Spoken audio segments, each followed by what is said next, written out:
iniciar la última sesión del taller de pedagogía digital, del cual estamos muy contentos que nos acompañaron en todas estas sesiones.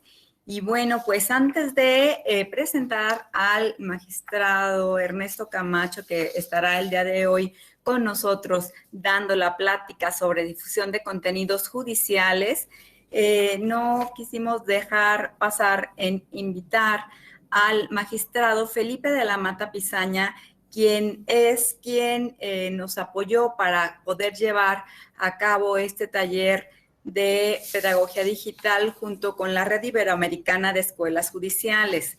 Y bueno, pues antes de darle el uso de la voz, voy a leer su síntesis curricular para que todos y todas conozcan al magistrado Felipe de la Mata Pizaña. Él es abogado por la Escuela Libre de Derecho de acá de México con mención especial, maestro en Derecho por la Universidad Iberoamericana, doctor en Derecho por la Universidad Panamericana con mención honorífica y doctor en Derecho y Libertades constitucionalmente reconocidas por la Universidad de Castilla-La Mancha con mención cum laude. Cursó el posgrado en Derecho Mercantil por la Escuela Libre de Derecho. En el 2000 cursó la especialidad de los cursos de posgrado en Derecho de la Universidad de Salamanca, octava edición en el 2001, y el posgrado de especialización Justicia Constitucional, Teoría y Práctica Actual en la Universidad de Castilla-La Mancha en el 2006. En su actividad profesional, en el Tribunal Electoral del Poder Judicial de la Federación ha desempeñado diferentes cargos. Fue secretario auxiliar de secretario proyectista de magistrado electoral regional en 1997, secretario instructor y secretario de estudio y cuenta de la Sala Superior de 1998 a 2011. Coordinador general de asesores de la presidencia de 2011 a 2013, secretario general de acuerdos de la Sala Superior de 2013 a 2014 y magistrado de la Sala Regional Especializada de 2014 a 2016. A propuesta de la Suprema Corte de Justicia de la Nación, el Senado de la República lo eligió magistrado electoral de la Sala Superior del Tribunal Electoral del Poder Judicial de la Federación por un periodo de 9 años, empezando su gestión el 4 de noviembre de 2016. En su actividad docente y académica ha sido profesor titular de diversas materias a nivel licenciatura y posgrado en la Universidad Panamericana, Iberoamericana y en la Facultad de Derecho de la Universidad Nacional Autónoma de México. Magistrado Felipe de la Mata Pizaña, muchas gracias por estar con nosotros. Le cedo el uso de la voz para que nos dirija unas palabras, por favor. Hola, buenos días. ¿Cómo están a todas, a todas? Bueno, buenos días por acá en México, buenos días o buenas tardes, dependiendo del lugar en el que se encuentren. Yo voy a ser muy breve. Quiero primero agradecerles su atención a este curso.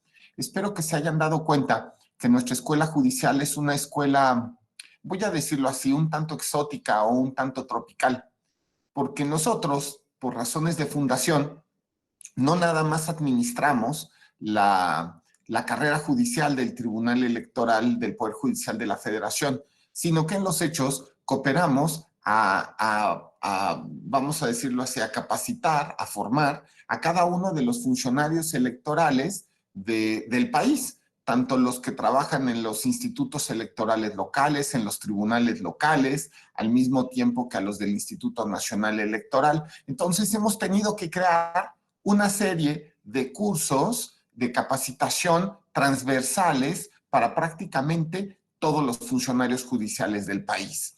Esa es la primera cuestión. También, por razones de fundación, hemos capacitado o estamos capacitando a muchos de los litigantes que litigan ante nuestro propio tribunal. ¿Por qué? Porque la materia electoral, cuando se escindió de los temas administrativos y de los temas constitucionales generales, pues se convirtió en una temática que era totalmente novedosa y era importante desde la perspectiva de los magistrados fundadores, pues justo que los litigantes aprendieran a litigar, ¿no? Entonces crearon también esta escuela judicial con ese fin. Bueno, por supuesto, también nuestra escuela administra la carrera electoral del Tribunal Electoral. Pero ahora, quiero que también se lleven ustedes la idea de que en los últimos años, y especialmente en los últimos meses, hemos tratado de crear una verdadera escuela judicial digital. Me parece que hoy día los que somos parte de la generación X estamos sorprendidos de lo que se puede hacer a través de las vías digitales. Probablemente en unos momentos se los cuente alguno de los compañeros que vayan a cerrar el curso, pero para sorpresa suya, desde que se declaró la fase de pandemia, esto fue, me parece, el 17 de marzo, perdón, hasta el día de hoy, hemos capacitado alrededor de 100,000 personas a través de las vías digitales. Y eso significa que gracias a las vías digitales, utilizando al máximo nuestras plataformas y utilizando también al máximo las fórmulas de videoconferencias, pues hemos podido llegar a muchas más personas en todo el mundo, ¿no?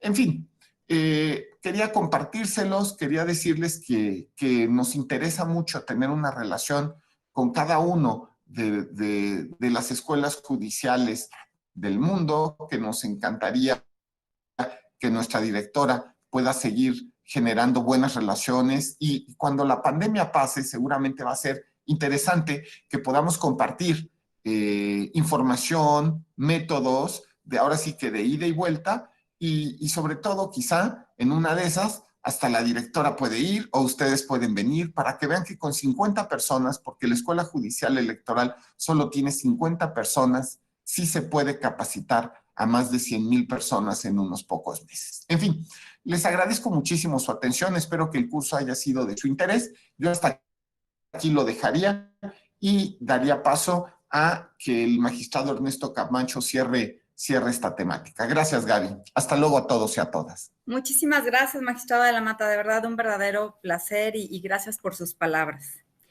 Y bueno, pues ahora le voy a dar la más cordial bienvenida al magistrado Ernesto Camacho Ochoa, que él nos va a dar la sesión de hoy que se llama Difusión de Contenidos Judiciales, y para lo cual voy a leer su síntesis curricular. El maestro Ernesto Camacho Ochoa tiene una especialidad en Derecho Constitucional y Administrativo por la Universidad Autónoma de México. Cursó el Máster Internacional en Justicia Constitucional Latinoamericana en la Universidad de Castilla-La Mancha y es candidato a 2 doctorados, uno por el Programa de Estudios Superiores de Derecho Constitucional en la Universidad Complutense de Madrid y otro en Justicia Constitucional y Derecho Electoral por la Universidad de Castilla-La Mancha. Además, cuenta con algunas publicaciones individuales y colectivas en el electoral. En el ámbito profesional tiene más de 22 años de experiencia jurisdiccional, 18 de ellos en materia electoral, en los que ha participado de manera directa e indirecta en más de 500 sentencias y jurisprudencias. En la Sala Superior del Tribunal Electoral del Poder Judicial de la Federación fue secretario de Estudio y Cuenta y coordinador de ponencia. Actualmente es magistrado electoral, presidente de la Sala Regional Monterrey del Tribunal Electoral del Poder Judicial de la Federación, y el objetivo fundamental de su plan de trabajo es mejorar la comunicación de las decisiones judiciales. Magistrado Ernesto Camacho, bienvenido. Le cedo el uso de la voz.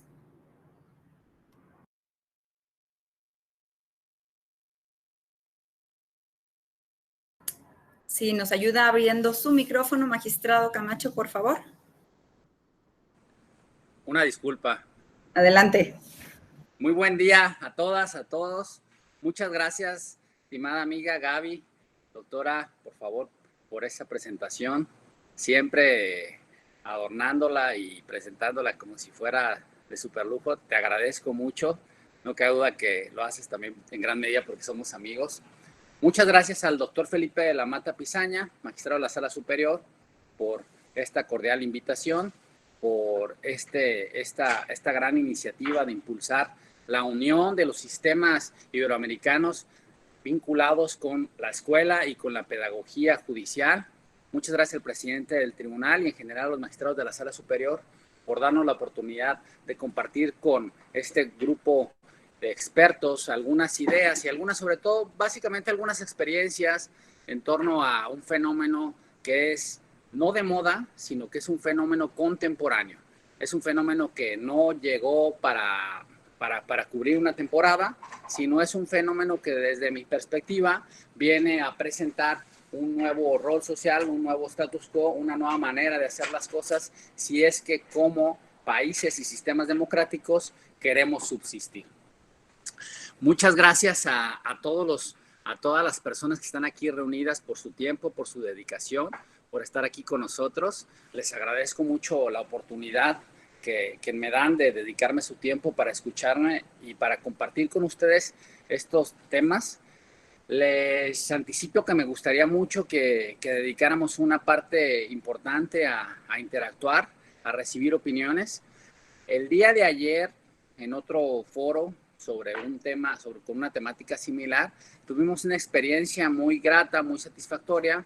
Se trató de un debate también impulsado por la Escuela Judicial del Tribunal Electoral del Poder Judicial de la Federación, y fue muy satisfactorio ver que con independencia y sin prejuzgar en torno a la calidad, en torno a quién es el que finalmente podía haber alcanzado una mayor persuasión en la presentación de sus razones, finalmente tuvimos un ejercicio de diálogo y de confrontación de opiniones que fue muy interesante desde nuestra perspectiva. El tema que nos toca desarrollar, sin más para entrar, dada la premura y el tiempo con el que contamos, es el tema de la pedagogía, ¿sí? De la pedagogía digital y de los sistemas judiciales electorales. ¿De qué manera, pues, en este mundo globalizado, de qué manera en esta época de masivo acceso a la información, de qué manera en este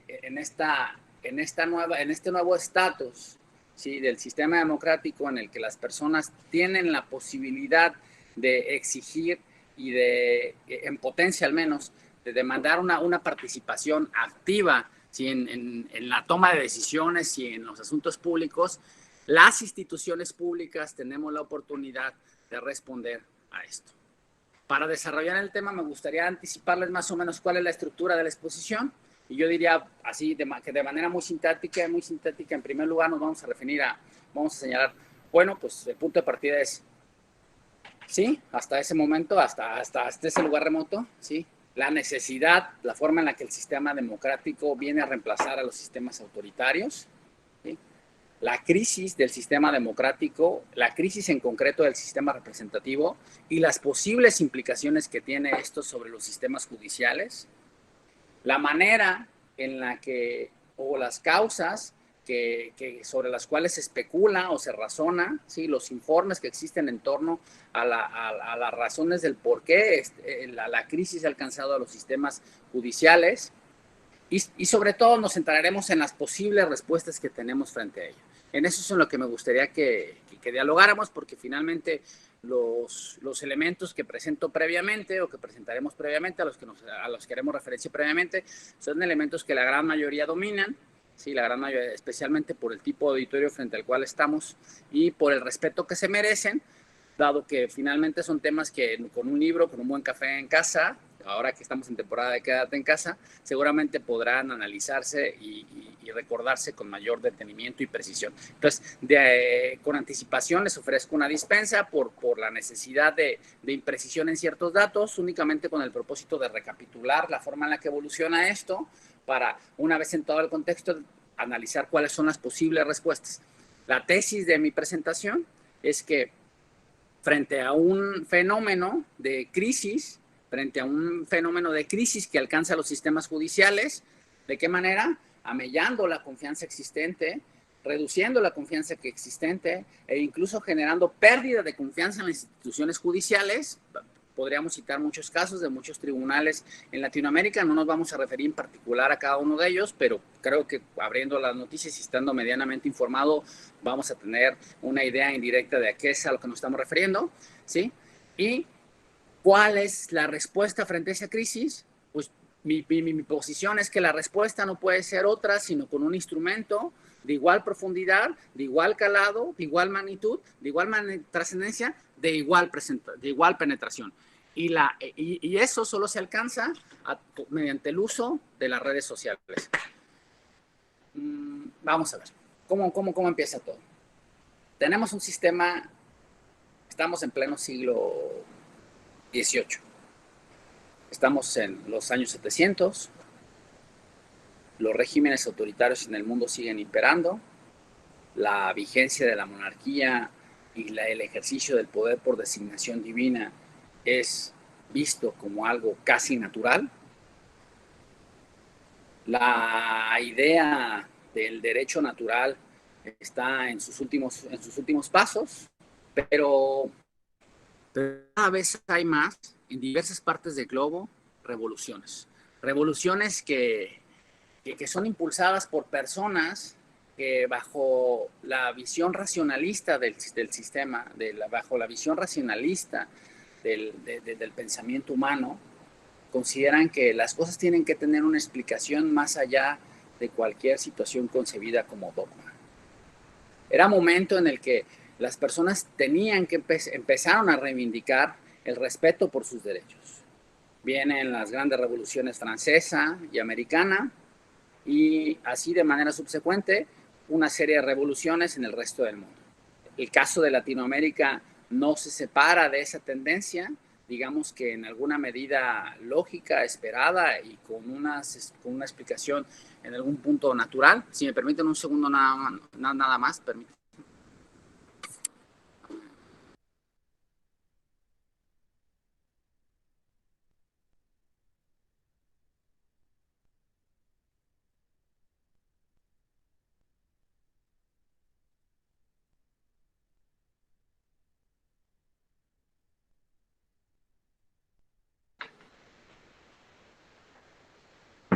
Perdón, les ofrezco una dispensa, tenía muchas ganas de estornudar y dije no me vayan a escuchar estornudando y me vayan a meter en una bolsa de plástico y a tirar por la ventana aquí, compañero que está acompañándome en esta transmisión aquí en la oficina. Les decía, era la época de las grandes revoluciones y los países latinoamericanos no estuvimos exentos de esa lógica. Fue un paso en la evolución dialéctica, ¿sí? en la evolución a partir de la cual se han generado los grandes cambios revolucionarios en la historia de la humanidad, y ahora tocaba demandar la participación de todos en la toma de decisiones públicas, en la toma de las decisiones que tenían trascendencia sobre todas las personas. Era la idea de reconocer el concepto persona, era el momento del humanismo, y el sistema democrático, aunque ahora tenemos una concepción más compleja, que desde luego yo abrigo, y que rebasa por mucho la idea de democracia es el sistema en el cual la mayoría toma las decisiones. Obviamente la democracia es algo mucho más, yo no diría complejo, pero sí mucho más nutrido que eso, ¿sí? Podríamos sumarle y que comparte un sistema en el cual se respetan, entre otros, los derechos humanos fundamentales o constitucionales de las personas, que respeta a las minorías, que busca consensos, pero básicamente en aquel momento la idea de democracia surge como la idea de representación. Las grandes revoluciones surgen con la idea de participación política, de que a las personas se les permitiera participar en la toma de decisiones. Lo que llegó, ¿sí?, a cansar y a romper por completo fue la suma de injusticias, la suma de decisiones autoritarias que finalmente eran tomadas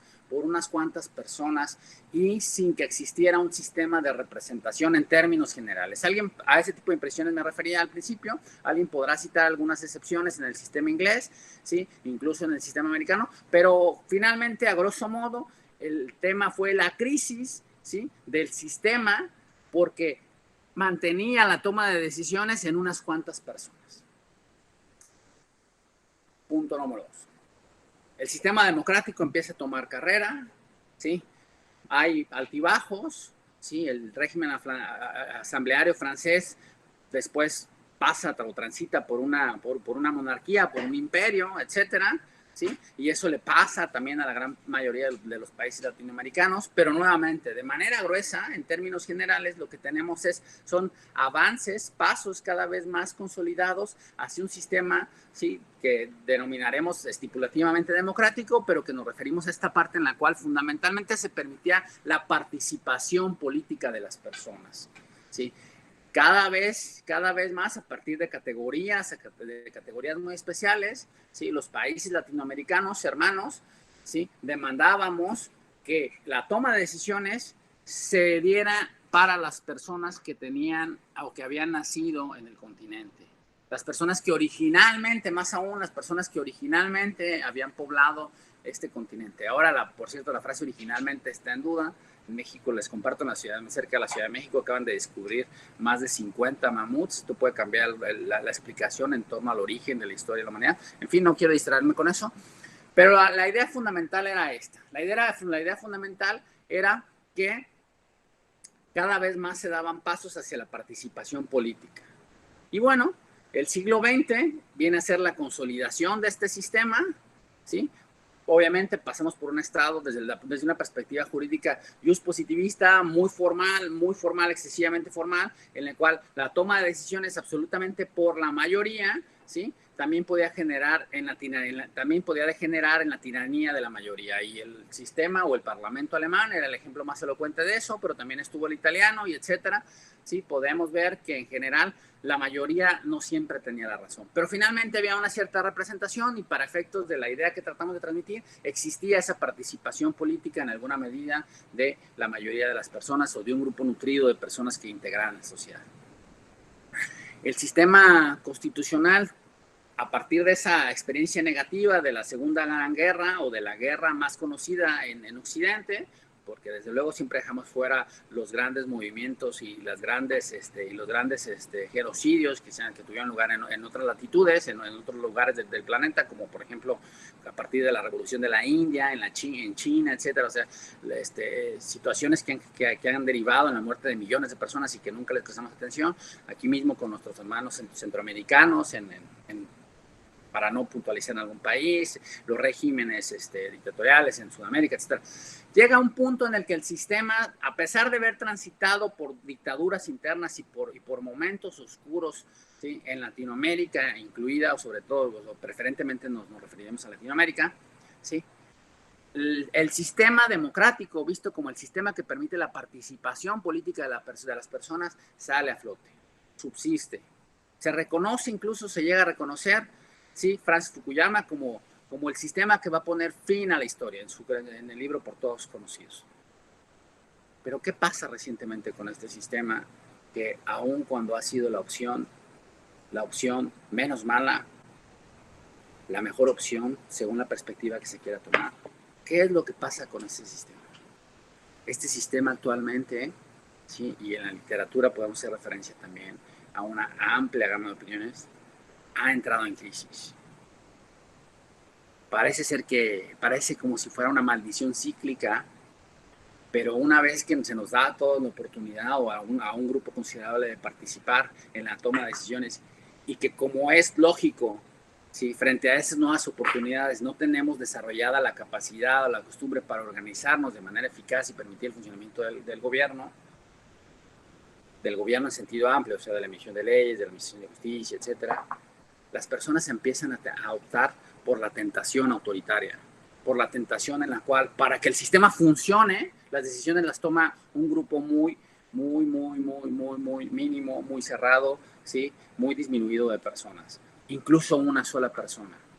Todos empiezan a tener miedo a hacer que esa persona, pero por otro lado, otros empiezan a ver no a partir de la lógica del miedo, sino a partir, por eso ya le llamaba la tentación, no es un adjetivo mío, lo empiezan a ver como la opción más razonable, porque es la opción que permite que las cosas funcionen, que las cosas sigan girando y que las cosas se solucionen, ¿sí? Es más fácil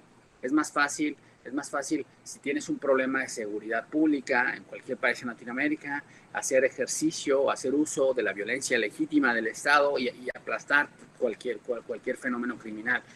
Pero eso en realidad sabemos que solo es una respuesta temporal, solo es una respuesta meramente circunstancial y que a la larga, a final de cuentas, a un plazo así considerable, no trae los resultados más deseables. Esta tentación autoritaria, esta crisis del sistema representativo, ¿sí? No solo se ha quedado en lo que es el gobierno en sentido estricto. Todos sabemos que esta crisis ha alcanzado al Poder Judicial. Esta es otra de las premisas, este sería el tercer punto al que nos referimos dentro del esquema inicial, y creo que es un punto sobre el cual existe más o menos un consenso amplio, ¿sí? La crisis del sistema representativo ha alcanzado al Poder Judicial. No lo dice Camacho, un servidor, lo dicen los grandes informes que se han emitido sobre el tema, especialmente en Latinoamérica. Lo dicen los informes que se han emitido en el resto del mundo, pero podemos constatarlo, por ejemplo, para el ámbito de Latinoamérica, en el Latinobarómetro, en informes sobre la OCDE, en informes sobre Naciones Unidas, etcétera. Artículos locales, la academia en cada uno de nuestros países. La gente empieza a tener una pérdida de confianza en su sistema judicial. La confianza, de la manera en la que la gente se apoya en el sistema judicial, cada vez está más amellada. Llega a existir una crisis de confianza en el Poder Judicial. Es cierto que el ámbito electoral, al menos en México, de alguna manera ha estado un poco más protegido de esa situación. Ese es un pequeño matiz que haremos. Porque no ha evolucionado al mismo ritmo que el sistema judicial en general, que el sistema penal, el sistema civil, que el sistema mercantil. El sistema judicial electoral en México tomó su propio camino, tomó su propio tiempo, y el estar ajeno a las grandes decisiones políticas le permitió una especie como de impermeabilidad que le garantizaba estar exento de los vaivenes y de las presiones políticas. Sin embargo, el Latinobarómetro también nos dice, y algunos estudios serios nos dicen, que también en el caso del sistema judicial electoral existe una disminución en la confianza que tiene la ciudadanía sobre el sistema. Yo, frente a ese hecho, frente a ese dato duro, yo preguntaría, ¿y cuál es la relevancia de esto? ¿Por qué nos tomamos el tiempo para hablar, para recapitular cuál fue el contexto histórico a partir del cual llegamos a este estadio y por qué es trascendente la situación en la que estamos actualmente? ¿Por qué reflexionar en torno a esto? Yo pensaría, y creo que también sobre esto va a existir un mediano consenso, que el tema de la confianza en las instituciones es fundamental para el desarrollo de las naciones. El bienestar a largo plazo, el bienestar que respeta la dignidad humana, el bienestar que respeta los derechos, se basa en la estabilidad de sistemas democráticos y sistemas institucionales democráticos. Es un sistema que deja de lado la opción rápida, la opción express de crecimiento, de desarrollo, de arreglo, ¿sí?, a costa del sacrificio individual de las personas. Y se convierte en la opción en la cual van de la mano la posibilidad de desarrollo, aunque sea muy lento, ¿sí?, la posibilidad de desarrollo con el respeto de los derechos y de la dignidad humana. Es un sistema que mantiene al humano en el centro, que lo mantiene gravitando en el centro de cualquier interés y cualquier decisión pública. Por eso es relevante hablar del tema de la confianza, por eso hablar del tema de la estabilidad de las instituciones. ¿Y qué es lo que tenemos?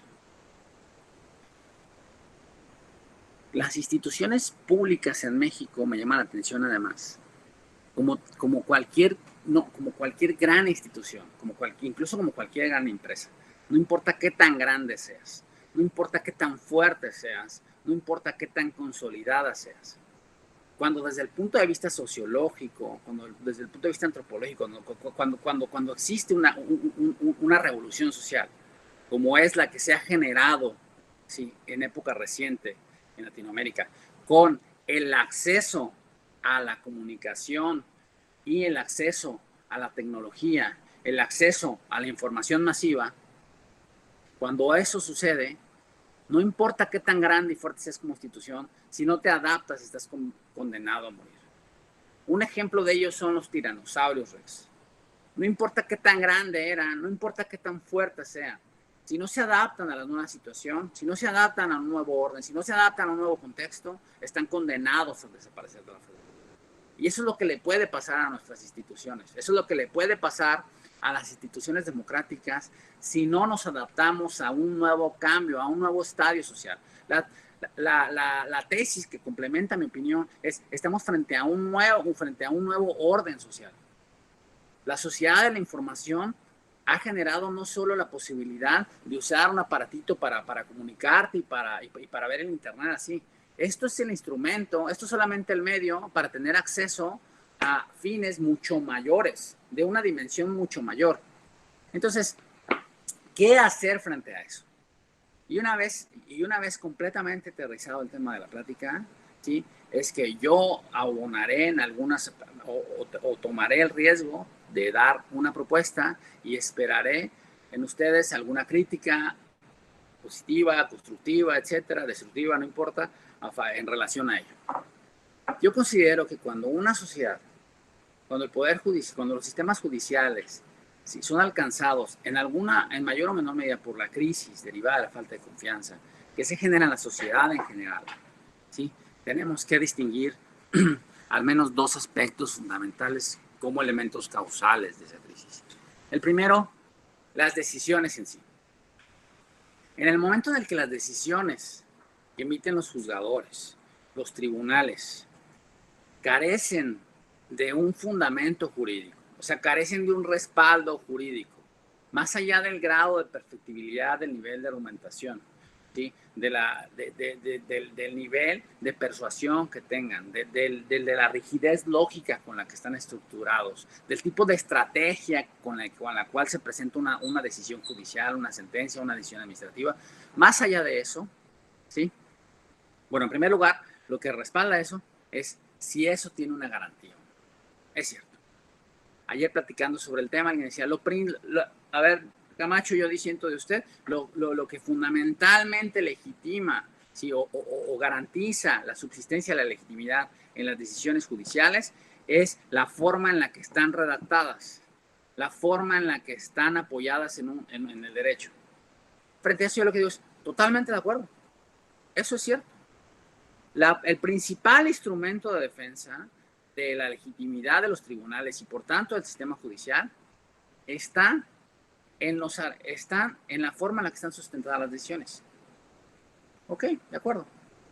Ahora, yo preguntaría, ¿existen otros elementos que contribuyen a la pérdida de confianza institucional? Es nada más, o sea, la fortaleza argumentativa, ¿sí? Lógica, ¿sí? Y desde una perspectiva de la razonabilidad con la que está escrita una sentencia. Es en automático lo que la conduce, ¿sí? A una garantía de legitimidad social. Yo pensaría que no. Yo pensaría que ese es un primer elemento, que tiene que enfrentar muchas aristas. Y el primer reto de ellos es, cuando un juez resuelve un asunto, resuelve la controversia entre más de una parte, entre dos o tres partes, salvo las acciones declarativas, ¿sí? Siempre resuelve la controversia entre más de alguna parte. Y cuando eso sucede, ¿sí? La consecuencia lógica, no mi opinión, es que una de las dos partes, en la gran mayoría de los casos va a ser, o de las tres partes va a ser la que tiene la razón. Y como siempre va a haber y como en términos generales va a haber una parte que no tiene la razón, ¿sí? Eso es un primer foco rojo, porque eso va a ser el 50% de personas que reciben justicia o que acudieron al sistema de administración de justicia o que tuvieron que responder al sistema de administración de justicia y que puedan no quedar contenta con la decisión. Pero ese es un primer grupo, quizá de los más trascendentales, porque son personas que son proactivas, que llegan a ser activistas prácticamente en la forma en la que se pronuncian, resuelven o opinan sobre la manera en la que funciona el Poder Judicial. Pero ¿cuántos son de esos? ¿Cuántos millones de personas acuden al sistema de administración de justicia electoral en México? ¿100,000 en el año? ¿200,000 al año? ¿Queremos que sean 1,000,000? Bueno, hay más de 110 millones de mexicanos, entre ellos el 80% en una edad con conciencia, ya con una madurez básica para intervenir en los asuntos públicos. Y esos 85, 90 millones de mexicanos, ¿sí?, tienen algo que decir sobre el sistema de administración de justicia. Y lo que más llama la atención es que tienen algo que decir respecto de un tema al cual están ajenos y respecto del cual solamente tienen conocimiento por oídas, por alguna de las partes que va a un juicio. En una población de 1,000,000 de habitantes, cuando existe una controversia entre dos candidatos, entre lo que quiere ser o entre una persona que quiere ser candidato independiente o no, o entre dos candidatos que quieren ser candidatos de partido, o entre un partido que recibe financiamiento, o entre un servidor público al que lo sancionan, los directamente involucrados son 20. Pero esos 20 están haciendo uso de todo su poderío en las redes sociales para persuadir a los 950,000 personas restantes. Cuando se genera una controversia en la administración de justicia electoral, que dijimos no supera el 1,000,000 de personas involucradas directamente, ¿sí?, ese 1,000,000 de personas está ejerciendo indirectamente o está intentando ejercer todo su poderío en redes sociales para persuadir a 95 millones de personas en cuanto a si el sistema de administración de justicia es justo o injusto. Y lo hacen de manera directa, ¿sí? Atacando o defendiendo a los jueces, o de manera indirecta, diciendo que su asunto se resolvió bien o mal, según su concepción sobre las normas. Frente a eso, yo diría, los tribunales, ¿qué debemos hacer? ¿Qué deben hacer los tribunales? ¿Deben de permanecer al margen? Se trata de la vieja enseñanza que recibimos de el juez tiene que permanecer con una gran carcasa dura, ¿sí? sin que importe lo que opinen las partes cuando se resuelve un caso. Porque recuerdo a mis primeros maestros, a mis primeros profesores jueces, cuando me decían, lo que importa aquí es tomar decisiones con base en el derecho. Lo que importa es que las normas, lo que importa es que lo que pensamos, lo que importa es lo que dicen los libros en todo caso. Eso es lo que importa. Lo que importa es lo que trae, lo que importa es lo que dice una Constitución.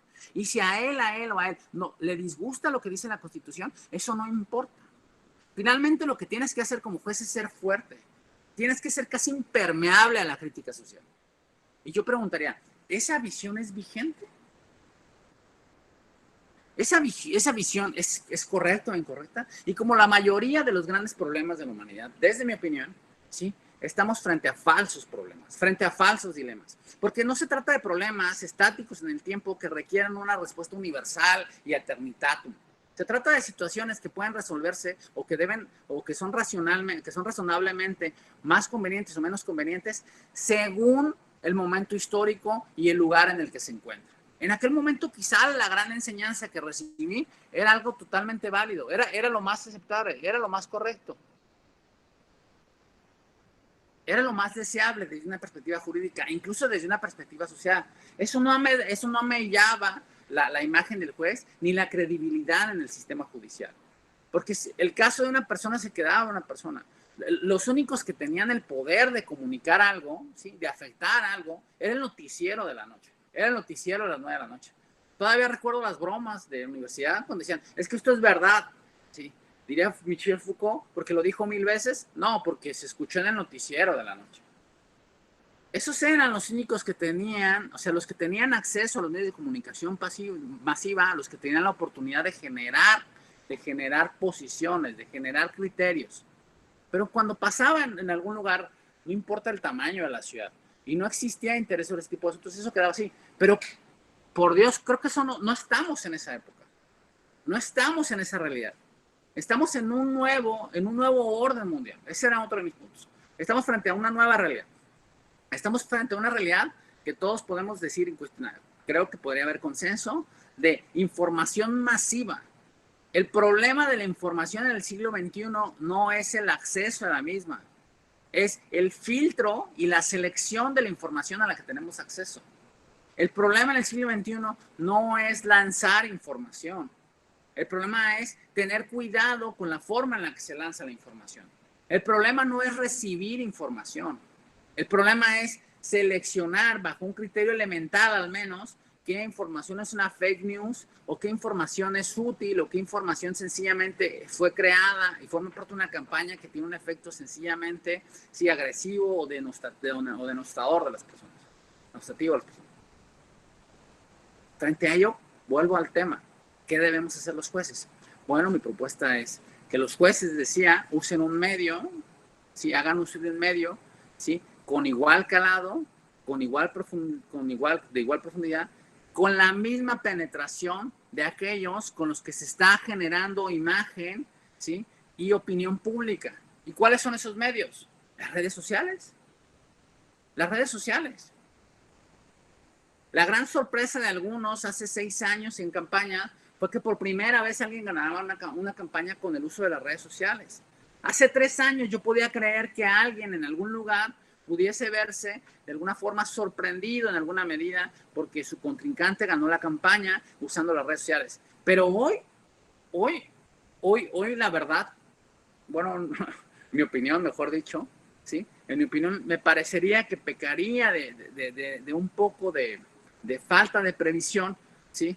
Si una persona cree que las redes sociales no van a tener incidencia sobre la forma en la que se van construyendo, ¿sí? Consensos y opiniones sociales. Las elecciones están condicionadas en alguna manera por las redes sociales.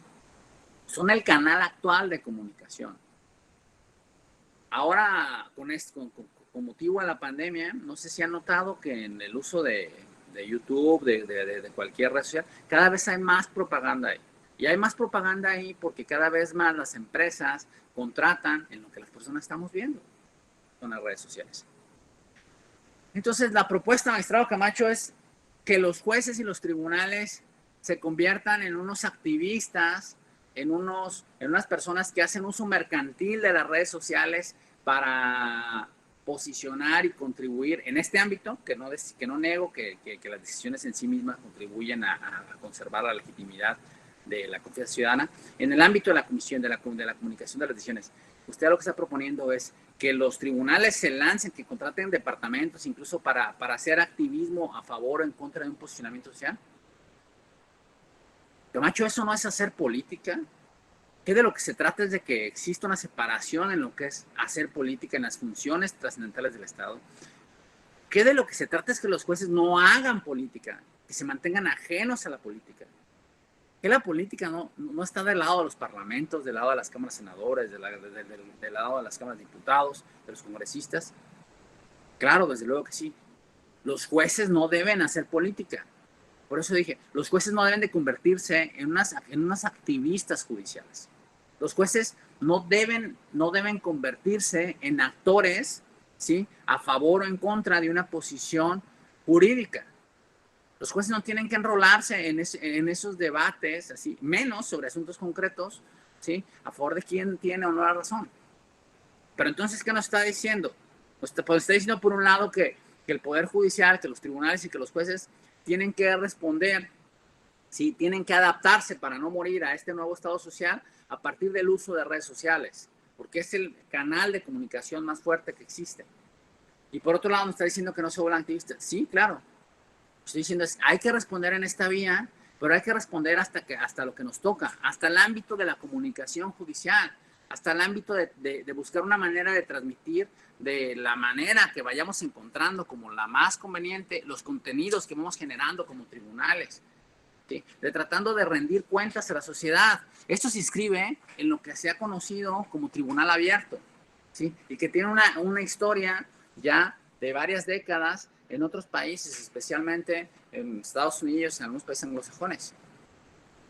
Y que en México recientemente, años anteriores, ¿sí?, el magistrado Felipe de la Mata, que es el impulsor de la escuela judicial y de este tipo de temas, ¿sí?, junto al magistrado Reyes Rodríguez Mondragón, para el caso mexicano se dieron a la tarea y tuvieron el mérito de ser los precursores impulsando este tipo de políticas judiciales, que es políticas de tribunales abiertos.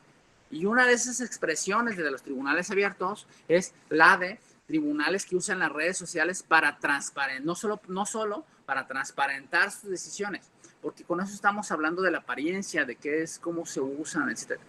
Me refiero a explicar sus decisiones, a asumir de manera determinante una actitud decidida para que las personas conozcan de mejor manera en qué consisten las decisiones que están tomando. ¿Cuáles son las razones que motivaron esa decisión en concreto? ¿Por qué cuando parece que una decisión se toma sin tomar en cuenta, ¿sí?, un aspecto, por qué no salimos a explicarlo? ¿Cuántas veces en sesión en México en los tribunales electorales tomamos las decisiones en sesiones públicas? Cada vez que se emite una sentencia tenemos que salir, ¿sí?, a los medios electrónicos, a los medios incluso televisivos, a dar cuenta de nuestras decisiones, a sesionar y a votar de cara a la sociedad, de frente a la sociedad, ¿sí?, qué es lo que estamos decidiendo. Y la visión tradicional de dar cuenta de un asunto en la cual se dice, bueno, respecto del acuerdo AGW en el cual se impugna el actor fulanito de tal y que tal cosa, no le existe razón porque tiene inoperancia aquí y eso finalmente podía ser desechado, porque creo que eso no está comunicando nada. Creo que es necesario evolucionar en la forma en la que incluso sesionamos públicamente los asuntos.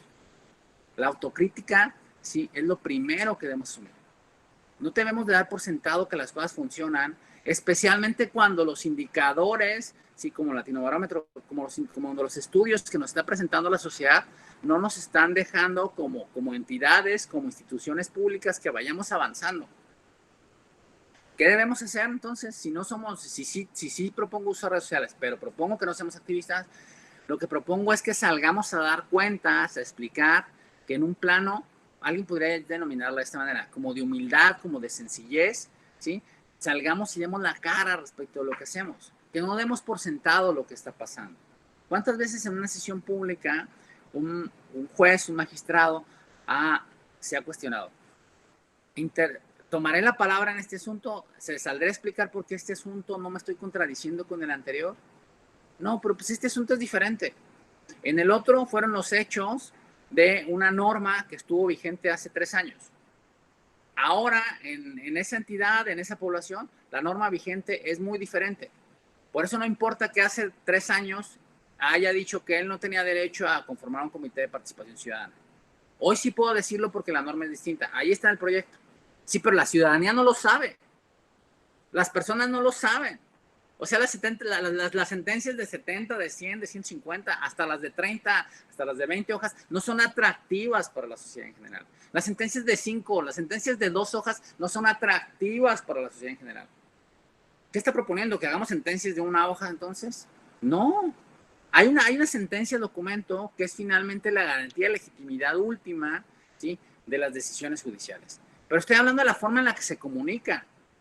Entonces, ¿qué? Tenemos que hacer boletines de prensa para comunicar las decisiones y para explicar por qué este asunto es distinto al anterior, tiene unas normas distintas y por qué se resuelve de manera distinta. ¿Todo eso quiere que...? Sí, todo eso.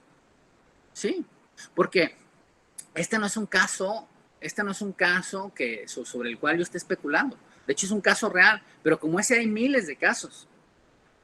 Es un caso en el que es un asunto de una entidad aquí en México, San Luis Potosí, en el cual se pedía la conformación de un comité de participación ciudadana. En algún momento no había un recurso, ¿sí? Pero después cambió la ley y ahora sí hay un recurso. Y entonces lo que se publica, lo que sale en los periódicos locales cuando llegan a tomar la nota, o en esas personas que fueron las únicas interesadas, que fueron las del caso, lo único que ven es, hace 3 años, un asunto idéntico, con los mismos hechos, se resolvió en sentido de, no había un recurso. Ahora un asunto idéntico se resuelve diciendo sí hay un recurso. Entonces, el tribunal se está contradiciendo. No, porque son normas distintas. Pues salgamos a decirlo socialmente que son normas distintas. Hagamos uso de las redes sociales para explicar por qué eso es distinto.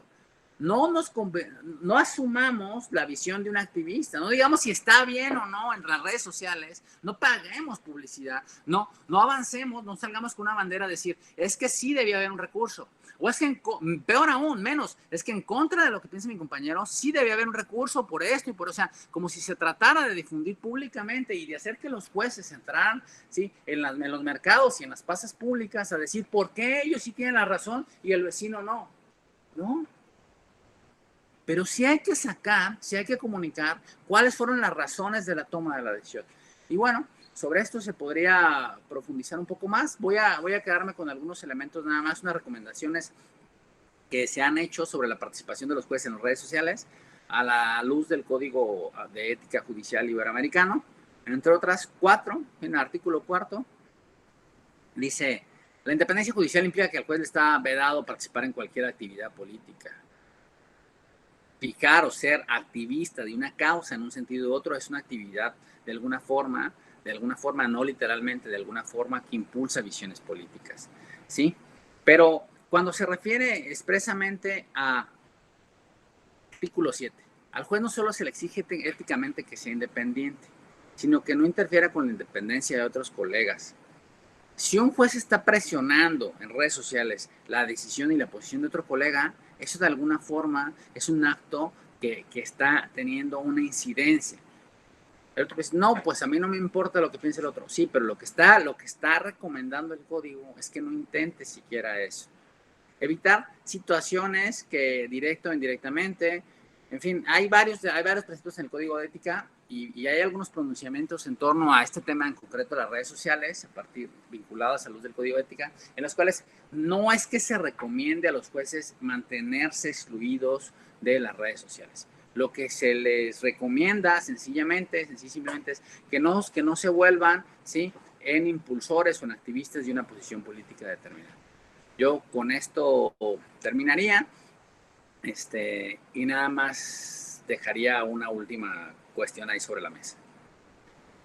Hace algunos meses yo vi en redes sociales a algunos académicos, a algunas personas muy respetables y algunas personas que yo respeto mucho, que yo considero mucho intelectualmente, ¿sí? Burlarse o mofarse, ¿sí? De la manera en la que algunos jueces en México presentaban infografías, que no me incluían a mí. Sencillamente decían, pero ¿qué tal el juez fulanito de tal? Resolvió así, pero ¿qué tal? Seguramente va a ser 20 infografías sobre el tema, ja, ja, ja, ja, ja, ja. Y parece ser, obviamente es un argumento falaz porque lo que está presentando es la falacia de la causa falsa. Si la decisión o no era racionalmente criticable o no, tenía que presentar una crítica sobre la decisión, porque a dónde va el supermercado, cómo hace sus infografías o a dónde va el supermercado, con independencia de lo racional o no, son cosas totalmente distintas al fundamento de esta decisión.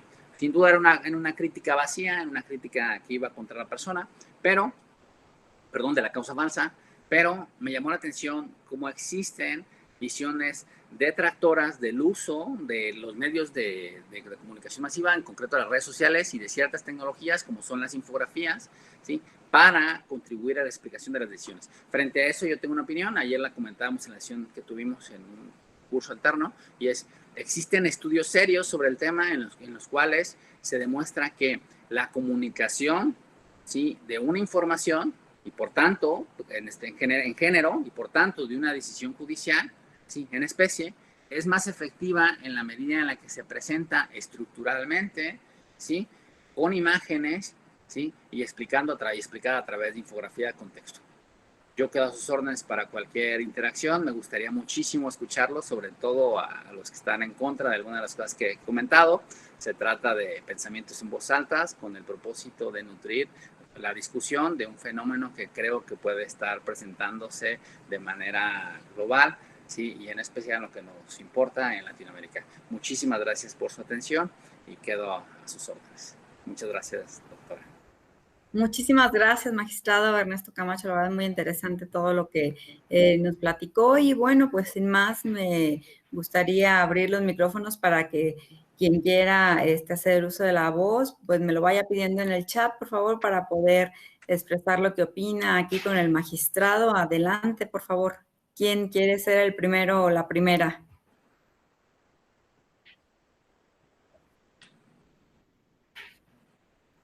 ¿Quién se anima? Anímense, anímense. ¿Qué pasa en otros países? Aquí está Alejandro del Río. Adelante, por favor. Buenas tardes, magistrado. Quería preguntarle, ¿qué opina usted? Ya digo, ya tenemos una escuela judicial electoral que capacita al personal judicial y también, pues, tenemos muchas colaboraciones con universidades, pero ¿qué opina usted de llevar la cultura democrática a las escuelas? Porque yo creo que precisamente uno de los puntos que más le juega en contra a Latinoamérica en el tema de la confianza en sus instituciones democráticas es la falta de entendimiento que se genera desde la escuela sobre lo que significa democracia, lo que significa división de poderes, niveles de gobierno. Es decir, hay conceptos que realmente la sociedad pareciera no tener muy claros y muchas veces se atribuyen los errores de un gobierno en particular a la democracia. Por ejemplo, en México yo he oído muchas veces este argumento de decir que la inseguridad durante los 70 años del partido único que tuvimos gobernando no era no sé, tan preocupante como lo es hoy, ¿no? Insinuando que la democracia nos ha llevado a este punto de debilidad institucional. Creo que es uno de los reproches que la gente hace al gobierno, pero también está inmerso el tema de decir, desde que somos un país democrático, la inseguridad, la principal preocupación del país se ha desatado, ¿no? Entonces, o sea, yo creo que habría que llevar la cultura democrática y el tema de lo que significa ser ciudadano a las escuelas para que la gente no confunda los errores del gobierno particular y se los atribuya a la democracia. ¿Usted qué opina? Magistrado Camacho, ¿gusta contestar o le damos el uso de la voz a Carla Gutiérrez Angulo que la acaba de solicitar? pues si te parece bien, de una vez una segunda pregunta. Muchas gracias. Ok, entonces, Carla Gutiérrez Angulo, te pido por favor si abres tu micrófono. Adelante, por favor. Hola, buenas tardes a todos. Esperen.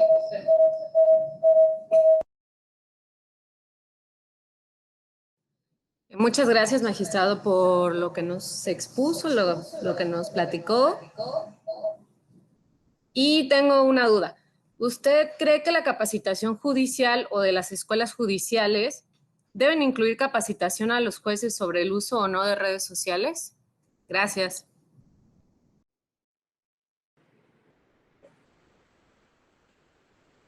Adelante, magistrado.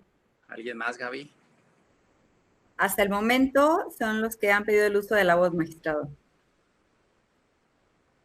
¿Alguien más se anima antes de darle el uso de la voz al magistrado? Aquí hay una solicitud. Y Dalit Nayeli Verdín Valencia, por favor, si abres tu micrófono. Hola, buenas tardes, magistrado. Y a todos también buenas tardes. Soy del Instituto de la Judicatura Federal, aquí en México también. Mi duda recae en lo siguiente. Había hablado acerca de las decisiones judiciales, que no solamente con que estuviesen respaldadas argumentativamente y en derecho bastaba para ser legítimas. Habló también que con relación a la legitimidad, cuando en una sentencia se dirime una controversia, existirá por lo menos una persona inconforme, habiendo que son dos partes y a una se le da la razón, ¿no? En términos generales. De manera tal que si tenemos 100 asuntos, 50% tenemos 100 asuntos, de esos 100 asuntos una persona ganó, otra no, y los que perdieron van a estar inconformes con esa decisión y posiblemente se puedan hacer activistas, ¿no? Algo así más o menos entendí. Entonces, mi duda recae, entonces, el Poder Judicial siempre va a tener la mitad de legitimación porque va a haber la mitad que no esté de acuerdo con la decisión. Ahí como que me surgió la duda, porque entonces ya en principio va a carecer de legitimidad porque va a haber alguien que va a perder y entonces porque perdió no está de acuerdo y entonces si no está de acuerdo no tiene una percepción de que se le hizo justicia y en consecuencia no estará legitimado. Esa es mi duda, o sea, entonces, ¿en qué se legitima el Poder Judicial o las decisiones de un juez si no es en la racionalidad y en los argumentos jurídicos? Es todo. Gracias. Muchas gracias, Idali. También nos solicita hacer el uso de la voz Edgar Rifler. Por favor, Edgar, si abres tu micrófono. Sí, bueno, buenas tardes a todos, buenas tardes a todas. Gracias, magistrado, por la presentación realmente sumamente interesante y sumamente, yo creo que no es un tema de hoy, sino que ya se viene con un buen tiempo manifestando las preocupaciones respecto al rol comunicador del magistrado de una causa en concreto, del Poder Judicial como institución, y esa neutralidad que debe tener la institución, digamos, del Poder Judicial y todos sus órganos y operadores. Pero hay otra orientación también que tenemos, que escuchamos y que leemos en la literatura, que es que la sentencia debe redactarse en un lenguaje claro, un lenguaje accesible a la comunidad, y que debe de despojarse de ese tecnicismo propio del derecho, de tal manera que esta sentencia sea comprensible, cuando menos por las partes en litigio y también por la comunidad toda. Y eso presenta un dilema, porque el derecho es técnico, el derecho requiere de una expresión, de un lenguaje concreto, y no podría estar traduciéndose todo eso, porque entonces caeríamos en muchos subjetivismos. Estoy de acuerdo que el latinismo podría dejarse de usar, ¿verdad? Me parece muy, muy útil el latinismo, pero en pro de esta comunicación puede dejarse de usar. Entonces ahí es cuando veo que se puede unir esto del deseo de comunicar o explicar la sentencia con lo que usted propone. Es decir, la institución explica la sentencia en un lenguaje popular, un lenguaje sencillo, pero la sentencia mantiene el rigorismo técnico propio del lenguaje jurídico. Me parece a mí que esa visión que usted tiene puede venir a contribuir también en ese sentido, digo yo. Eso es todo, magistrado. Gracias. Gracias. Muchas gracias, Edgar. Magistrado, son todas las preguntas y las personas que gustaron intervenir. Adelante, por favor. Muchas gracias, Gaby. Muchas gracias a todos por sus preguntas. Voy a tratar de referirme a todas y son muy importantes. En primer lugar, porque me dan la oportunidad de hacer algunas precisiones sobre aspectos que sí quisiera puntualizar y que quizá transmití de manera que pudiese ser ambivalente, ambivológica o de una manera que quizá no fue el sentido que quise darles. Y por otra parte, porque me da la oportunidad de profundizar sobre la razón de ser de algunas de las ideas que presento. Yo preguntaría antes, doctora Gaby, ¿sí se ve bien la transmisión? Sí, magistrado, se ve bien. Gracias.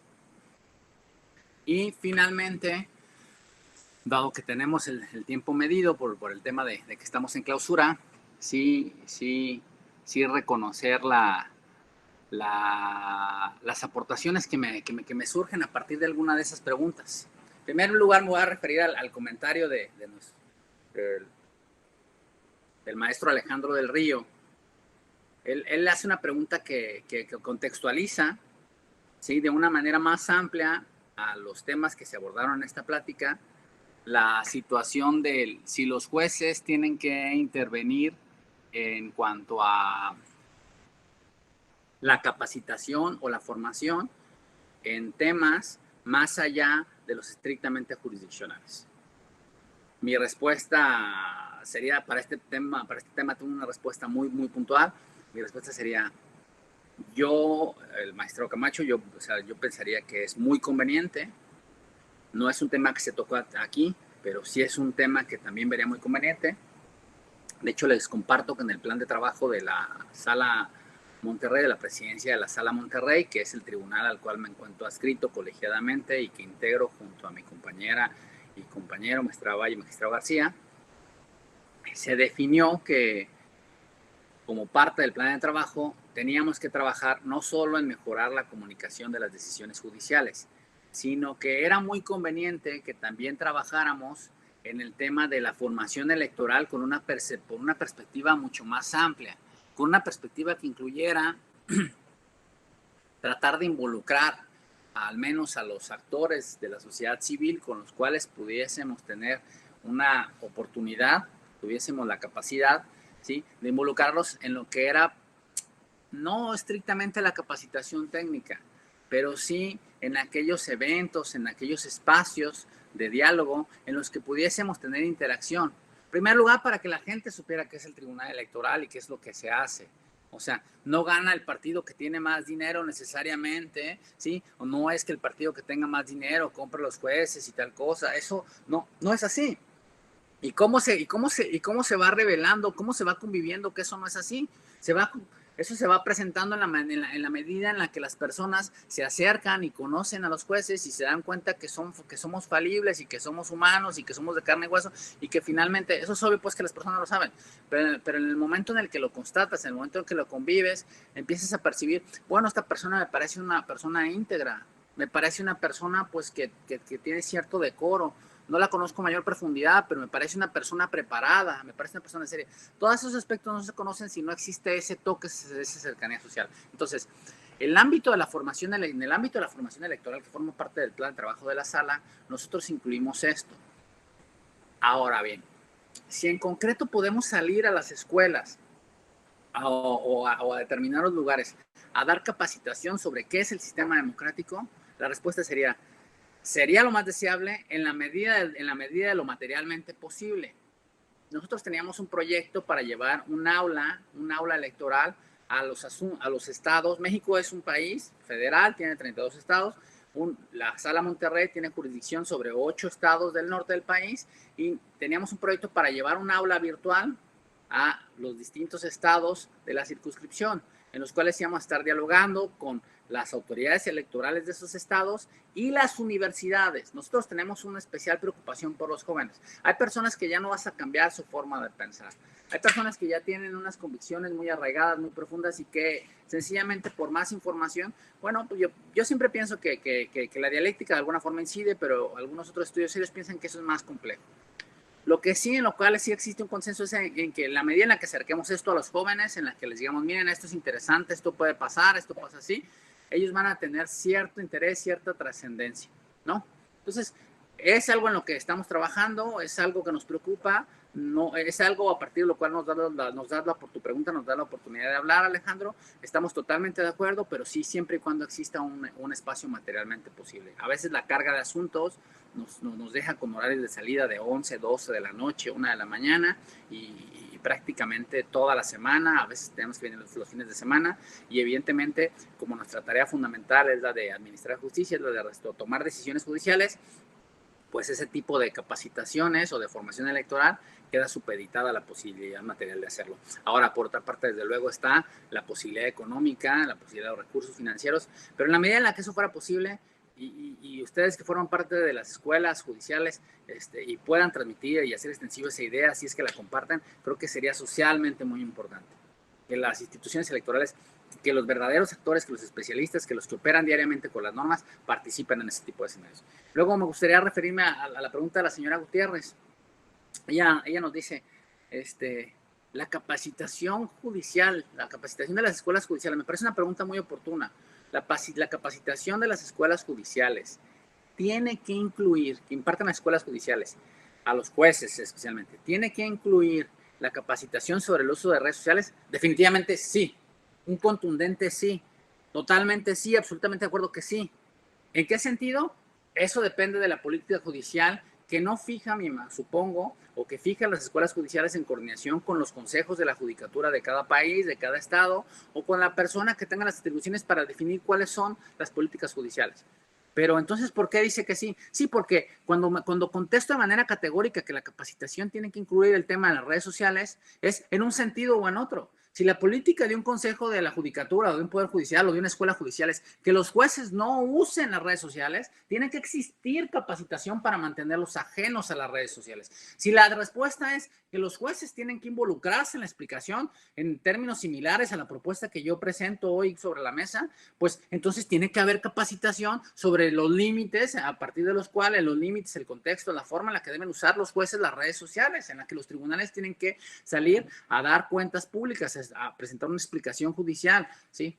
Para precisamente no incurrir en los extremos del activismo al que me he referido, ¿no? Entonces, me parece muy oportuna y yo sobre esa tengo una respuesta muy clara. Maestra Idalí, mucho gusto.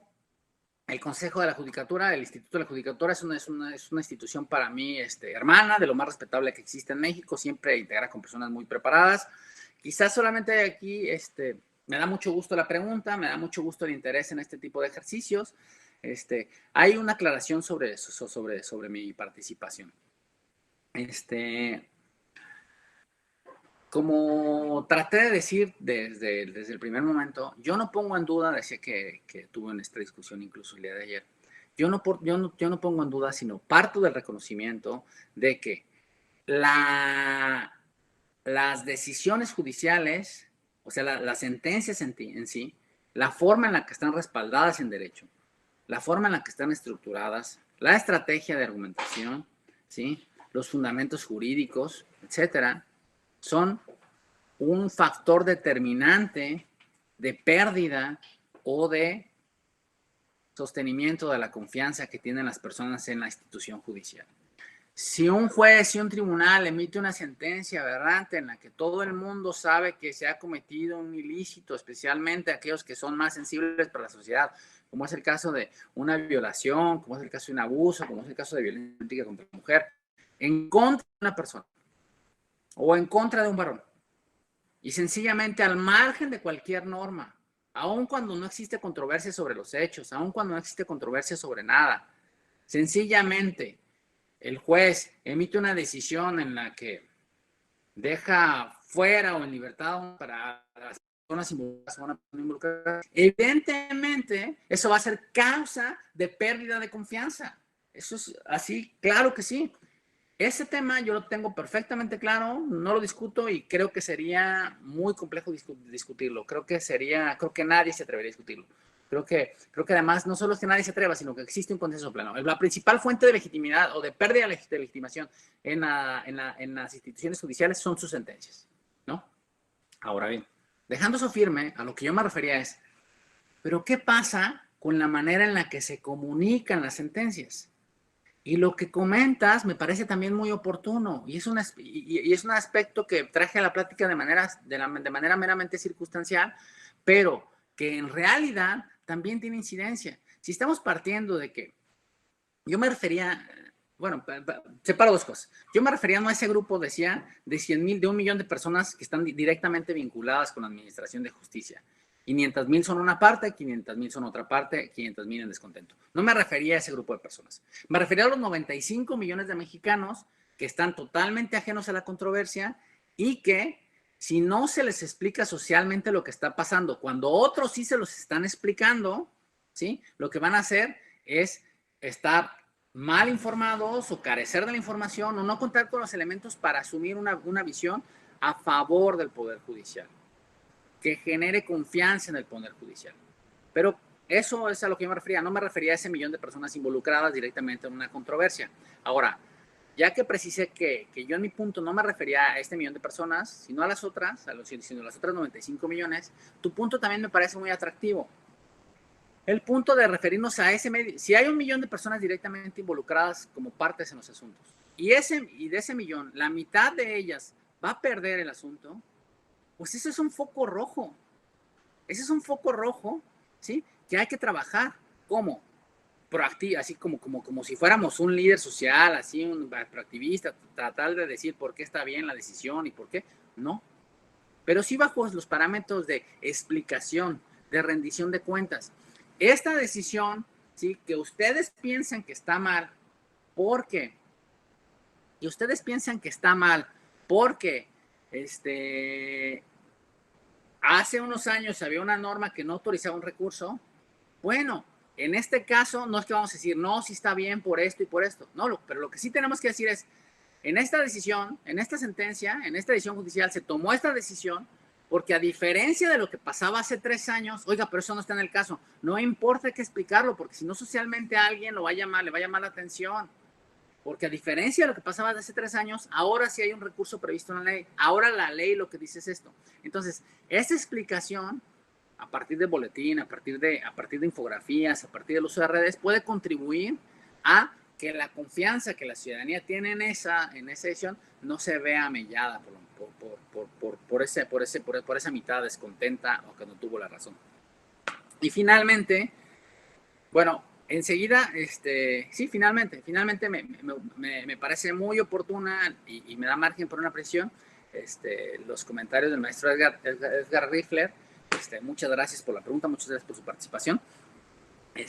Sí, claro, estamos totalmente a favor del estilo llano, del plain language, del lenguaje claro, del lenguaje ciudadano, del lenguaje accesible, no solo por la forma en la cual no solo por el tipo de palabras que se utilizan, no solo por la forma en la que se presentan las oraciones, sujeto, verbo y predicado, no solo por el uso de oraciones cortas, no solo el uso por las reglas fundamentales del empleo de los párrafos, ¿sí? Un párrafo, una idea, no solo por párrafos cortos, no solo por un documento que tenga un diseño inteligente y por todas aquellas cosas que caracterizan, ¿sí? Las sentencias llanas. Adicional a eso, adicionalmente a eso, estamos de acuerdo, y sé ese era precisamente mi punto.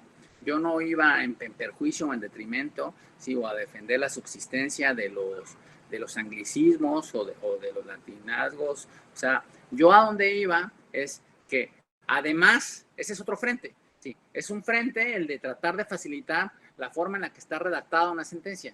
Yo digo, además de atacar el frente de redactar de manera más clara una sentencia, ¿sí? También ataquemos el frente de la forma en la que se comunica la sentencia.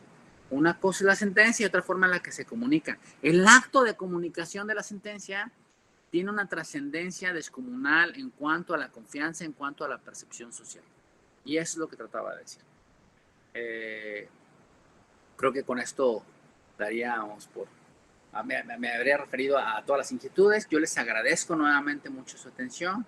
Le agradezco mucho a la doctora por haberme invitado. Le agradezco al magistrado de la Mata. Le agradezco al magistrado de la Sala Superior, a nuestro presidente. Muchísimas gracias. Mi reconocimiento por este tipo de ejercicios profundos, fuertes, dedicados. Se trata de acercamientos que nos permiten la retroalimentación, el intercambio de ideas, ¿sí? Con nuestros hermanos de Latinoamérica, de Iberoamérica. Muchísimas gracias a todos por su tiempo. Cuídense mucho, ¿sí? La enfermedad es seria. Cuando alguien tiene a alguien cercano que le pasa algo, por desgracia, es cuando más se lo empieza a tomar en serio. Que no llegue a eso, que no llegue a vivirlo en carne propia para tomarlo así. Les agradezco mucho por su tiempo, por su atención. Muchas gracias. Muchísimas gracias, magistrado Ernesto Camacho, por la sesión que nos impartió el día de hoy, esta sesión que el día de hoy concluimos. Y bueno, pues para cerrar ya tenemos con nosotros a nuestro magistrado presidente, el magistrado Felipe Alfredo Fuentes Barrera, y también tenemos al secretario general de la Red Iberoamericana de Escuelas Judiciales, Sergio Palacio. Muchísimas gracias por estar con nosotros para hacer esta sesión de clausura. Y bueno, pues voy a leer rápidamente la síntesis curricular para que todo el mundo pues los conozca y después les daré paso al uso de la voz.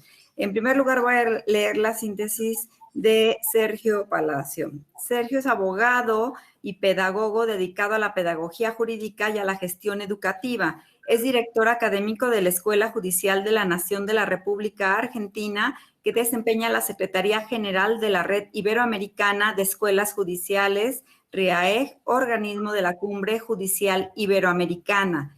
Ha desarrollado la docencia universitaria por más de 3 décadas, tanto en Derecho como en Ciencias de la Educación, y posee formación de posgrados en ambos campos. Su labor en el campo educativo lo ha llevado a desempeñar la Secretaría General del Consejo Federal de Educación y las subsecretarías de los Ministerios de Educación de las provincias de Buenos Aires y Chubut. Ha sido consultor asociado en la Universidad de Georgetown para programas de capacitación judicial, formador de formadores de diferentes escuelas judiciales de Iberoamérica, habiendo desarrollado programas curriculares especializados en el enfoque de formación por competencias profesionales. Asimismo, ha sido presidente de la Comisión de Educación Legal de la Federación Argentina de Colegios de Abogados, secretario general de la Asociación Argentina de Estudios de Educación Comparada, consultor, investigador educativo de la OEI y de la UNICEF.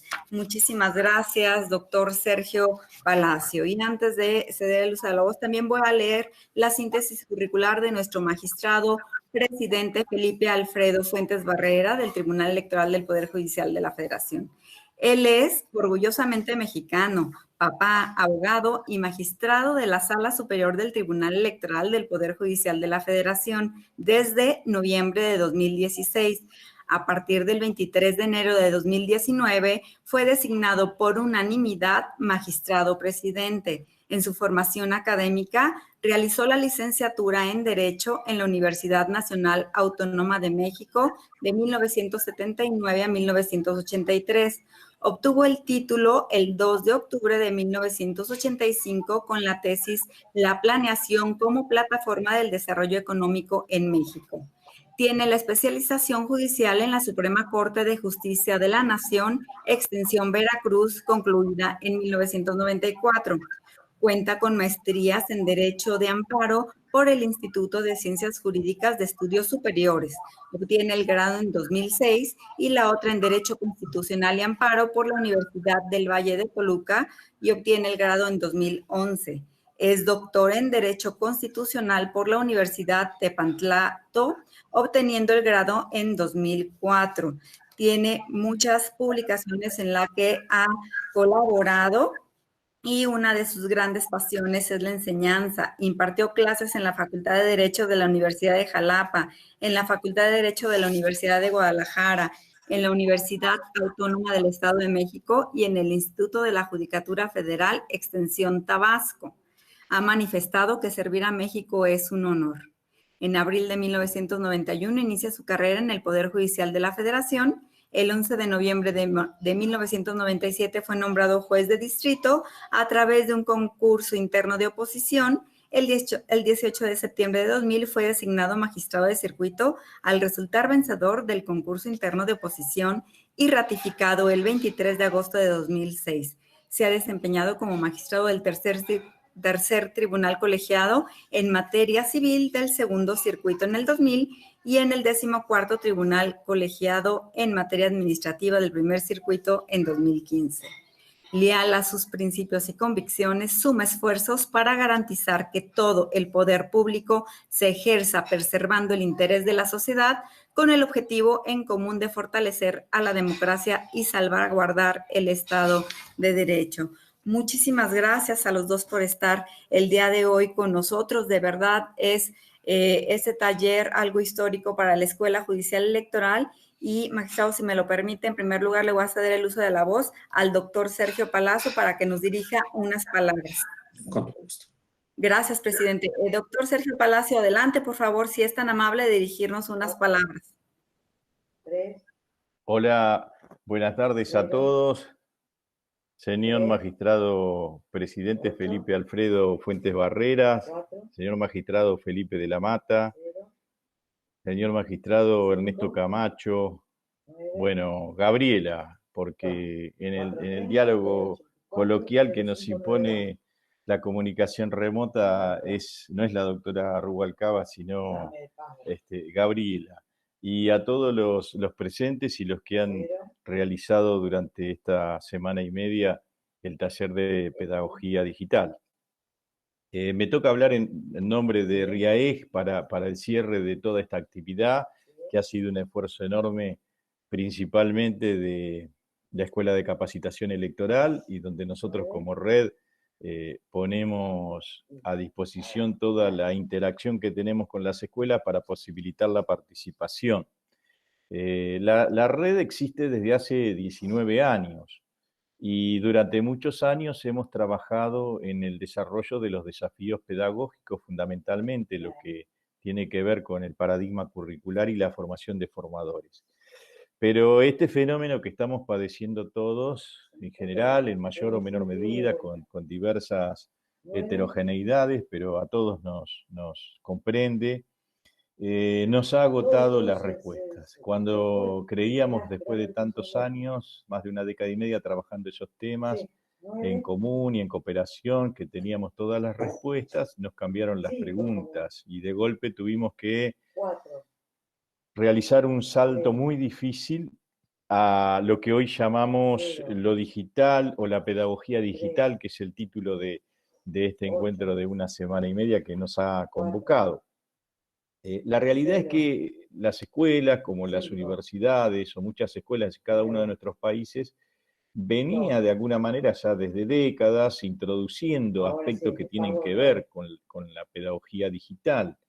Pero lo que ha cambiado este fenómeno que estamos padeciendo es que nos ha obligado a una convertibilidad completa.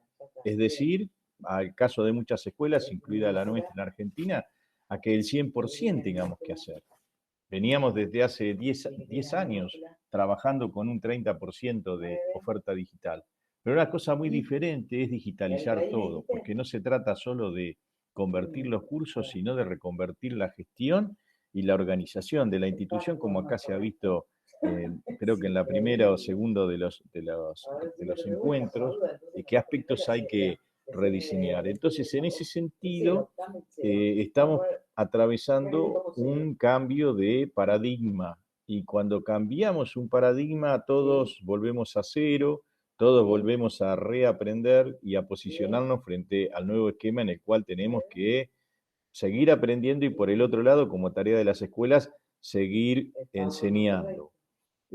Hace 6 o 7 años publiqué en un libro sobre un anuario de educación un artículo en el que decía que el paradigma que había planteado el informe de la Comisión de Lords para la UNESCO en 1994, el salto superador del aprender al aprender a aprender, iba a quedar anticuado si no lográbamos aprender a crear. ¿Por qué? Porque el mundo nos planteaba en el siglo XXI desafíos tales que requería que aprendiéramos a crear nuevas respuestas a nuevos problemas que aún no conocíamos. La verdad que no sabía que íbamos a estar atravesando esta realidad del coronavirus, pero esto nos ha puesto ante el desafío de crear y esta actividad que estamos haciendo hoy, que Gabriela siempre ha enfatizado que era la primera vez que lo hacían de este modo, es una forma de ir creando oportunidades, creando lazos, creando alternativas para lo que tenemos que hacer. Frente a esta situación hay una cosa que creo que tenemos que ser cuidadosos y que tenemos que mantener y manejar con prudencia de cara al futuro.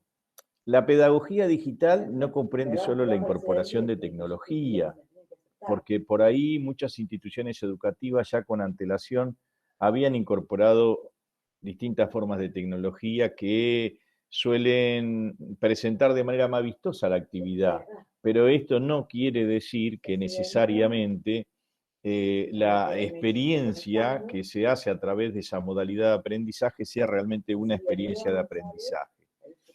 Yo suelo vincular en el diseño de las ofertas al currículum, a la pedagogía y a la evaluación, y sencillamente discierno que el currículum es el contenido que cuenta sobre lo que vamos a enseñar y a formar. La pedagogía nos cuenta sobre los modos en que enseñamos y la evaluación sobre la manera en que interpretamos la manifestación de esa formación por parte de los alumnos. Por lo tanto, una pedagogía digital tiene que reflexionar y analizar cuáles son los modos válidos de formar en determinados contenidos en este escenario que exige un cambio de paradigma en la manera de comunicarnos y de desarrollar las propuestas educativas. Y entonces simplemente y a modo de cierre pido que tengamos en cuenta que esta reconversión que estamos haciendo de alguna manera forzadamente y aceleradamente, tenga en cuenta que trate de preservar en las actividades que hacemos de capacitación en las escuelas, que las experiencias sean realmente experiencias de aprendizaje.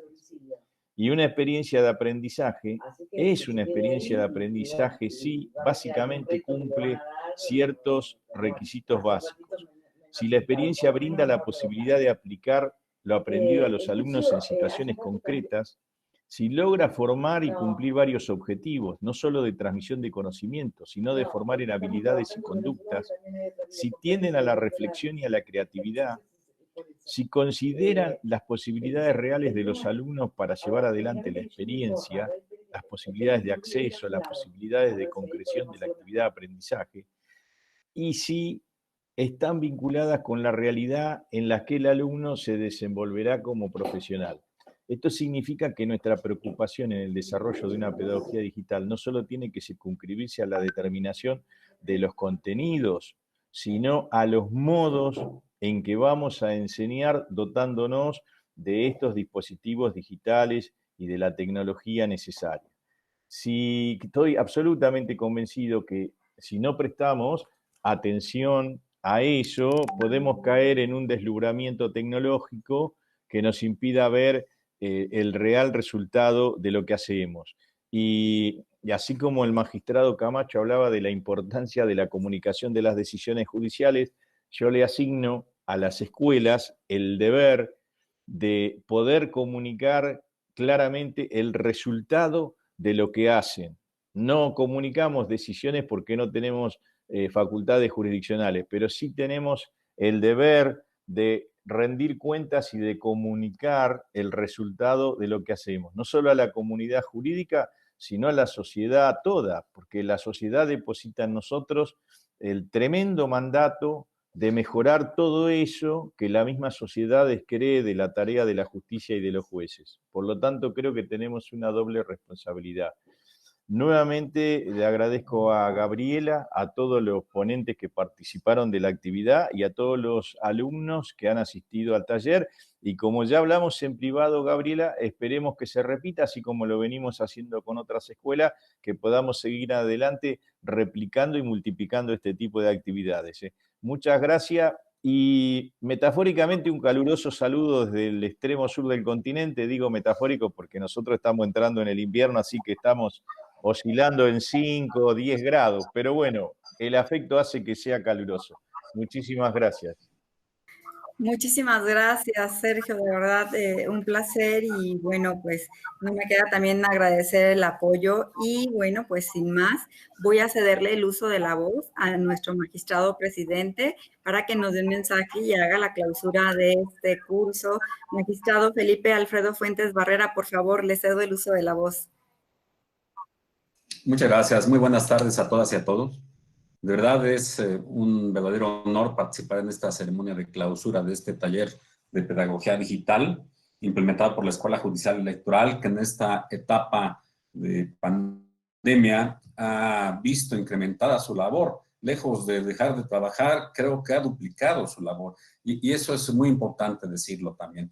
Así es que saludo con mucho afecto a Gaby Rubalcaba, que no ha tenido un solo día de descanso. Gaby, mi afecto y mi reconocimiento para ti, para el magistrado Felipe de la Mata Pizaña, que ha hecho posible este crecimiento. Su liderazgo ha sido fundamental para que comuniquemos mejor, como lo decía el doctor Palacio, comuniquemos mejor la actividad del Tribunal Electoral del Poder Judicial de la Federación. Saludo con afecto al propio doctor Sergio Palacio, secretario general de la Red Iberoamericana de Escuelas Judiciales, a mi querido amigo Ernesto Camacho. Escuché su muy interesante plática, me llama mucho la atención y precisamente son dos premisas que quiero considerar para de ahí reconocer lo que se ha hecho en este taller.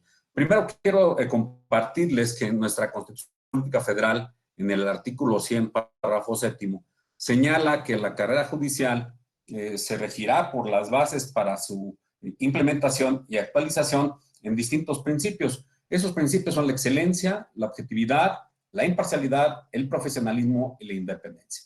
De estos principios constitucionales, la Escuela Judicial Electoral advierte que hay dos variables que deben ser consideradas. Por una parte, el derecho de todo trabajador del Poder Judicial de la Federación, incluido desde luego el Tribunal Electoral, para capacitarse, para seguirse preparando. Pero también una obligación para ese propio servidor de mantenerse actualizado y seguirse capacitando. Y por otro lado, en una segunda variable, el derecho del usuario del sistema de justicia, primero, también para recibir capacitación y segundo, para recibir un servicio público de excelencia. Entonces, estas premisas son las que nos permiten considerar que la Escuela Judicial Electoral es un basamento fundamental para poder construir una mejor democracia. Nosotros creemos que el principio constitucional de excelencia debe llevar al juzgador a perfeccionarse cada día para desarrollar humanismo, desarrollar justicia, prudencia, compromiso social. Esa es la idea de tener servidores públicos preparados, un servicio público que tienda a la excelencia. Y no solo del juez, sino estoy hablando en general de quien sirve para la oficina judicial, desde el nivel más bajo en el escalafón hasta el mayor nivel. Y precisamente sobre esa vertiente, también quisiera tocar el otro punto, la Declaración de Principios de Capacitación Judicial, expedida el 8 de noviembre de 2017. Ustedes saben que se expidió esta declaración por parte de 129 instituciones provenientes de 79 países. De su contenido se advierte que se implementa la capacitación judicial para garantizar los niveles de desempeño de los juzgadores, y estoy incluyendo a la oficina, no solo al titular, a quien es juez, para garantizar el más alto nivel de desempeño, ¿Por qué? Porque esto es fundamental para la independencia judicial, el Estado de Derecho y la protección de los derechos de todas las personas. Sirve también la capacitación para preservar la independencia judicial. Las instituciones de capacitación judicial deben ser las encargadas, dice esta declaración, de realizar toda la implementación de dicha capacitación. Es decir, nadie más debe trabajar sobre sus esquemas o sus diseños pedagógicos. Es el diálogo el que le permite llegar a un mejor diseño, desde luego. Y ese diálogo se dio de manera muy enriquecedora el día de hoy. Yo me atrevería a decir que este reto que nos lanza esta pandemia nos permite llegar de mejor manera a los educandos, a quienes se interesan en el servicio de justicia. La propia declaración a la que me refiero habla de que las escuelas judiciales deben implementar una amplia variedad de metodologías actualizadas para capacitar. Y esas metodologías deben ser las que mejor sirvan a nuestros usuarios del servicio diario. Yo considero que las escuelas judiciales tienen la misión de conjugar aún con mayor esfuerzo los valores y el saber técnico. Se trata de centros de desarrollo profesional y de fortalecimiento de la cultura jurídica y democrática. Por eso, la labor de las escuelas judiciales o las escuelas de capacitación judicial es bidimensional. Yo creo que la tarea de este taller ha sido sin duda enriquecedora porque ha sido un diálogo además internacional.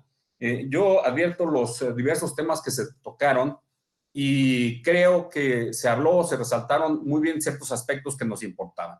El primero, la educación a distancia, se dijo, propicia una mayor apertura y flexibilidad en el aprendizaje, al mismo tiempo que permite la democratización e interactividad del conocimiento.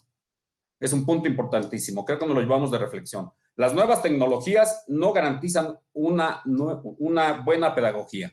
Se dijo, se necesita un buen método, como lo recalcó ya el secretario general. Y el que ha elegido nuestra Escuela Judicial Electoral es el instruccional. Un buen modelo educativo debe basarse en competencias y ser interdisciplinario. La pedagogía es un acto comunicativo que debe despertar emociones para lograr el aprendizaje a largo plazo.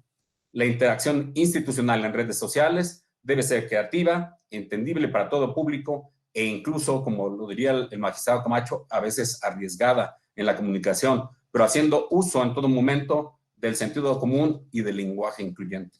Considero que todos los contenidos que se han dado en este taller van a servir a la Escuela Judicial Electoral para mejorar su funcionamiento. He convenido con la doctora Rubalcaba que cada uno de los participantes nos haga favor de proporcionar una memoria de su participación con la finalidad de conformar un libro que nos enriquezca aún más y que pueda ser repartido entre todos los usuarios de la Escuela Judicial Electoral, no solo hacia el interior de la propia institución, sino para compartir con las diversas escuelas de capacitación electoral que se tienen en el país y con el Instituto de la Judicatura Federal. Nosotros vamos a relanzar el proyecto de un nuevo modelo de código de ética electoral.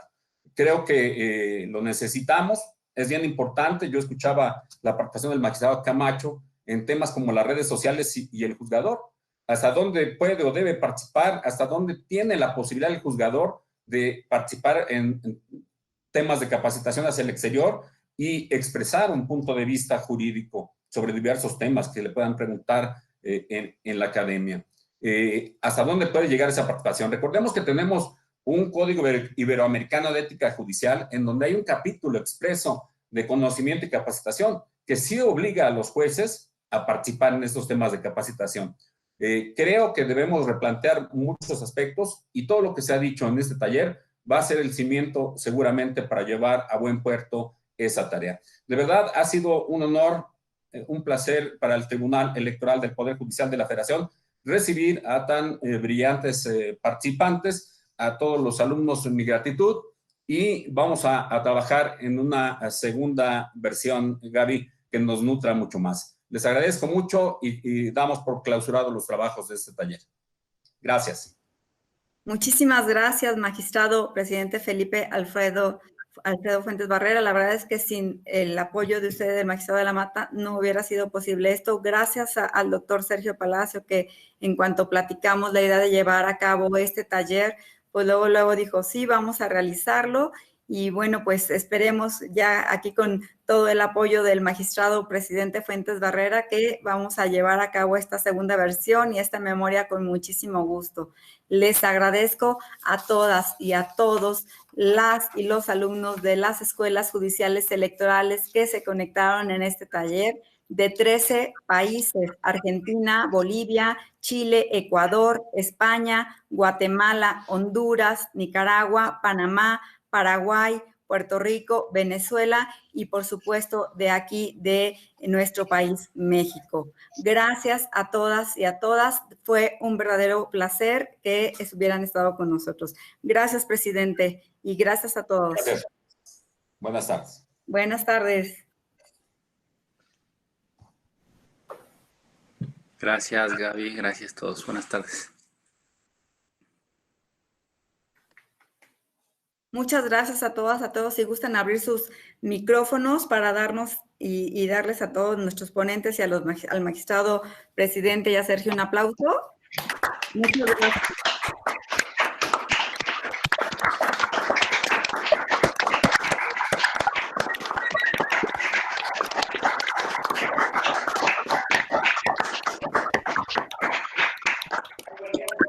Soy yo. Gracias.